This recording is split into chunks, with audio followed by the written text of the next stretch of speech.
Bihar capital TV का खास show Rahul का अग्निपथ देख रहे हैं आप। मैं हूं आपके साथ पूजा।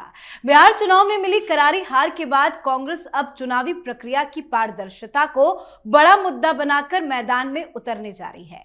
कांग्रेस पार्टी ने घोषणा की है कि 14 दिसंबर को सुबह 11:30 बजे दिल्ली के रामलीला मैदान में वोट चोरी और SIR प्रक्रिया में गड़बड़ी के खिलाफ बड़ी रैली करेगी। रैली में राहुल गांधी, प्रियंका गांधी वाड्रा और मल्लिकार्जुन खड़गे मौजूद रहेंगे। सोनिया गांधी की उपस्थिति उनके स्वास्थ्य पर निर्भर करेगी। तो क्या है कांग्रेस का प्लान, आपको बताऊंगी।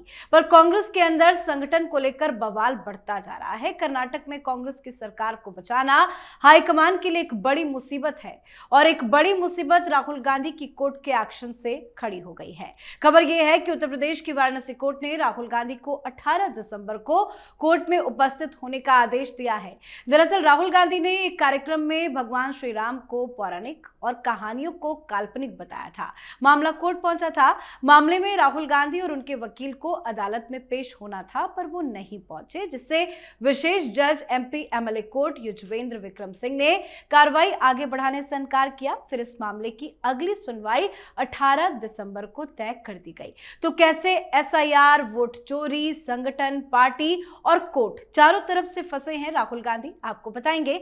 चर्चा के लिए मेरे साथ स्टूडियो में मौजूद हैं कैपिटल टीवी के एग्जीक्यूटिव एडिटर राजीव जी। सर, आपका बहुत बहुत स्वागत है। सबसे पहले बात SIR को लेकर कर लेते हैं। ये बड़ी रैली का आयोजन किया जा रहा है रामलीला में, क्या जनता आएगी राहुल गांधी के साथ? देखिए, राहुल गांधी को जनता की क्या जरूरत है, अपने चमचों की जरूरत है। और उनके चमचे कोई छोटे मोटे हैं नहीं, पूरा नेटवर्क फैला हुआ है देश भर में और सबके पास इतने पैसे हैं, क्योंकि कांग्रेस पैसों वाली पार्टी ही रही है। इसका कल्चर ही पैसा दो, टिकट लो, पैसा दो, पद लो है। तो इसलिए ये कांग्रेस के लोग हैं और जितने लोग हैं वो अलग अलग स्टेट से, अगर ये 2, 4, 10 करोड़ रुपया खर्च करेंगे, बसों में भर भर कर लोग आ जाएंगे। दिल्ली से भी जितने विधानसभा हैं, 70 विधानसभाओं के प्रतिनिधियों को कहेंगे, वो कुछ पैसे खर्च करेंगे, गाड़ियां लेंगे और उसके बाद वहां पहुंच जाएंगे। क्योंकि भीड़ समस्या नहीं है। ये 150 करोड़ लोगों का देश, जहां पर किसी इतनी बड़ी पार्टी के लिए 2-3 लाख लोगों को बुलाना बड़ी बात नहीं होती है। लेकिन सवाल ये होता है कि क्या ये लोग कांग्रेस के कार्यकर्ता हैं या सामान्य लोग हैं जो राहुल गांधी की आवाज पर यहां आ रहे हैं। दोनों में अंतर है। प्रधानमंत्री मोदी कोई बात करते हैं या फिर आह्वान करते हैं और लोग उनकी रैलियों में जाते हैं, सुनने के लिए जाते हैं, ये इंतजार करते हैं कि कोई बड़ी घोषणा तो नहीं हो जाएगी, कुछ नई बात तो नहीं होगी। लेकिन अगर राहुल गांधी जिन मुद्दों को उठा रहे हैं उस पर जनता इनके साथ होती तो चुनावों में इसका परिणाम दिखाई पड़ता। जनता अगर साथ होती तो बिहार में इसका परिणाम दिखाई पड़ता। लेकिन अगर ये बार बार इस बात का जिक्र करें कि नहीं, हम तो रिजिड रहेंगे, जनता से कोई लेना देना नहीं है, हमें एक मुद्दा ऐसा चाहिए जो प्रधानमंत्री मोदी को घेरने के लिए ऐसा दुष्चक्र तैयार करेंगे जिसमें जवाब कोई भी आए, सवाल हमारा वहीं का वहीं रहेगा। क्योंकि वोट चोरी, SIR, ये दोनों ऐसे मुद्दे हैं जिसका जवाब जितने भी चुनाव आयोग ने दिया, जब भी इन्होंने SIR प्रक्रिया के खिलाफ बात की, उसके बाद कंप्लेन सुप्रीम कोर्ट में किया, आरोप इतने सारे लगाए, SIR की प्रक्रिया को लेकर चुनाव आयोग ने सारे जवाब दिए। चुनाव आयोग ने सुप्रीम कोर्ट में एफिडेविट दायर किया और सुप्रीम कोर्ट के जजों ने इन लोगों से प्रूफ मांगे। कोई प्रूफ नहीं, कोई प्रमाण नहीं, कोई लिस्ट नहीं, फिर भी आरोप वहीं का वहीं है।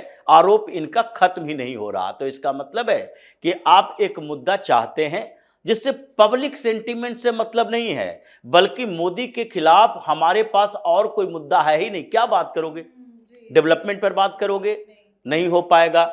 फिर उसके बाद रोजगार बेरोजगार की बात करते हो, जवाब आना शुरू होता है कि देखो रोजगार के आंकड़े, तुम्हारे समय क्या, अभी के समय क्या।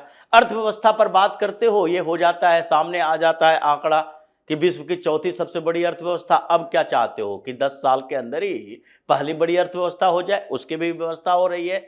अगर आप बात करते हो कूटनीति की, ये सारे जगहों से आ जाता है कि देखो आज ऐसे डिप्लोमेसी है भारत की कि दुनिया के सबसे ताकतवर देश अमेरिका, वहां का राष्ट्रपति दिन भर मोदी मोदी करता है, जहां जाता है मोदी का नाम लेता है, भारत का नाम लेता है। वो अब पूरी दुनिया भारत केंद्रित हो रही है। जो अमेरिका केंद्रित हुआ करती थी वो भारत केंद्रित हो रही है और उसमें अमेरिका की भूमिका है। अमेरिका डरा हुआ है इस बात से कि भारत झुक नहीं रहा है। तो ऐसी स्थितियों में आपके पास कोई ऐसा मुद्दा नहीं, करप्शन है नहीं मुद्दा, क्योंकि करप्शन के आरोप लगाएंगे तो आपको साबित करना पड़ेगा, कहीं भी कोर्ट में जाओगे, लेकिन ये आरोप नहीं लगा सकते। तो एक ऐसा मुद्दा जनरेट करो जिसका कोई आधार ही ना हो, तो आधार विहीन मुद्दा कभी भी खत्म ही नहीं होगा। इसके लिए एक रैली हो रही है, अपनी बेशर्मी को छिपाने के लिए एक रैली।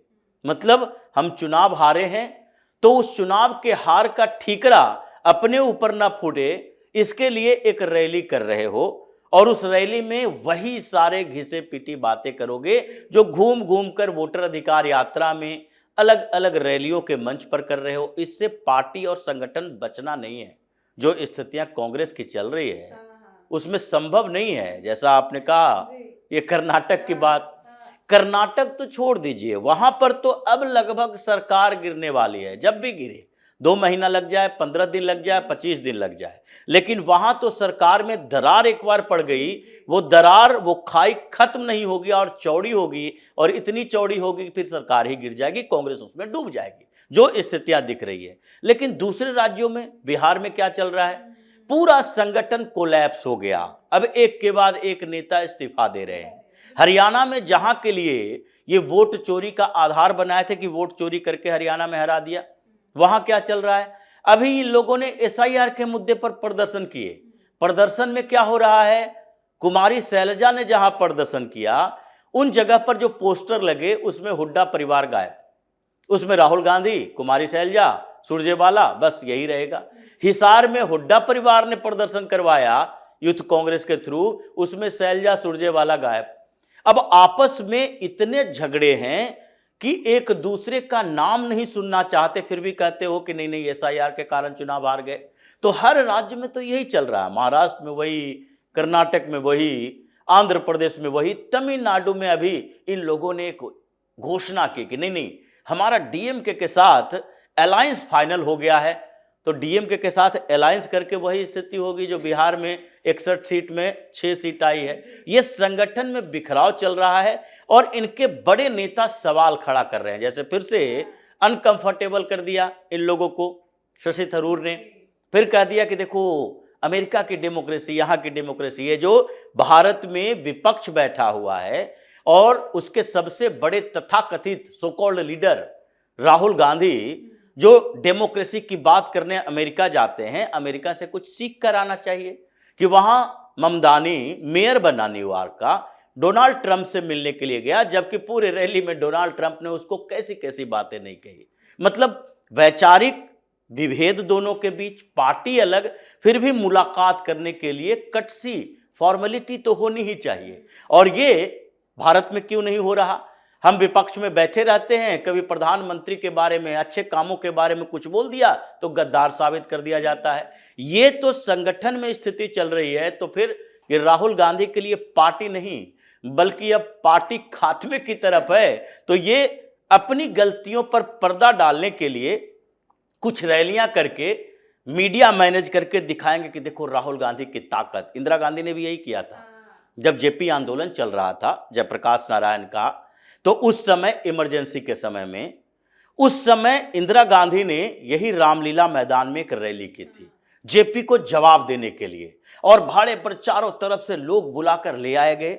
यहां पर 10 लाख के करीब लोग जुटे और फिर अखबारों में हेडलाइन छपी, ये इंदिरा गांधी ने किया शक्ति प्रदर्शन। जेपी के साथ लोग नहीं हैं, बल्कि इंदिरा गांधी अभी भी सर्वमान्य नेता है। चुनाव में क्या हुआ, सारी सर्वमान्यता खत्म हो गई, जनता पार्टी की सरकार बन गई।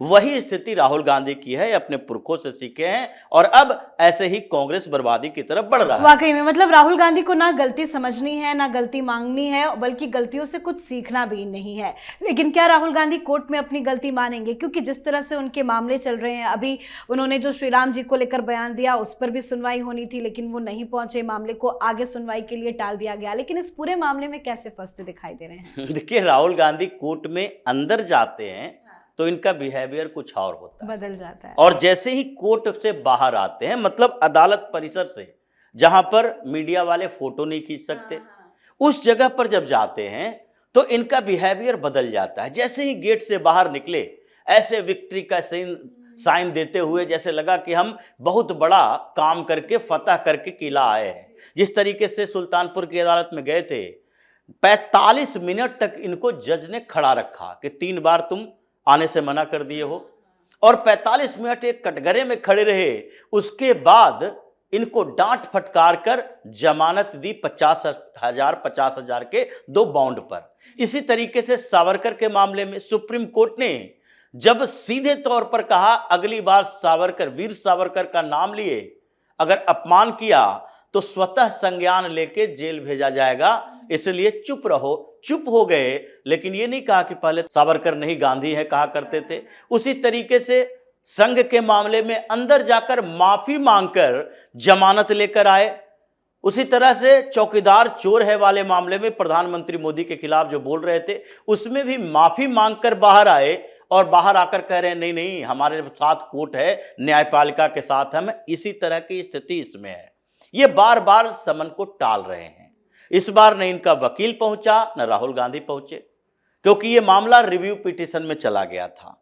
धीरे धीरे पहले ये डिस्ट्रिक्ट मजिस्ट्रेट के पास गया, वहां से याचिका खारिज कर दी गई थी कि नहीं राहुल गांधी तो आरोप लगा रहे हैं, ये धार्मिक भावना वाली बात नहीं है। फिर उसके बाद हरेंद्र पांडे ने एक और रिव्यू पिटीशन डाली। उस पिटीशन के बाद इसे एमपी एमएलए कोर्ट में ट्रांसफर कर दिया गया। राहुल गांधी के वकील को राहुल गांधी को समन भेजा गया। ये 2 बार उसको इग्नोर कर दिए। ये तीसरी बार सुनवाई थी, और उसके बाद इस सुनवाई के समय में इनके न वकील पहुंचे न राहुल गांधी पहुंचे। अब इंतजार कर रहे थे जज साहब। अब उस समय पार्लियामेंट का सेशन चल रहा होगा, हो सकता है 18 दिसंबर को सुनवाई से पहले राहुल गांधी विदेश उड़ जाए। ये 25 दिसंबर के बाद वाला तारीख है, इसीलिए तो हंगामा कर रही है कांग्रेस कि भाई देखिए लेट कर दिया गया सेशन। हमारे सर्वमान्य नेता विदेश में जाकर क्रिसमस मनाते हैं, और लास्ट नवंबर के लास्ट वीक में यह शीतकालीन सत्र की शुरुआत होती थी, और 15 दिसंबर तक खत्म हो जानी चाहिए, जो 19-20 दिसंबर तक टाल दिया गया। और हो सकता है कि जो किरण रिजिजू ने कहा है कि तत्कालीन परिस्थितियों के अनुसार इसे बढ़ाया जा सकता है, तो उस समय राहुल गांधी विदेश जाएंगे तो पार्लियामेंट में सवाल उठेगा।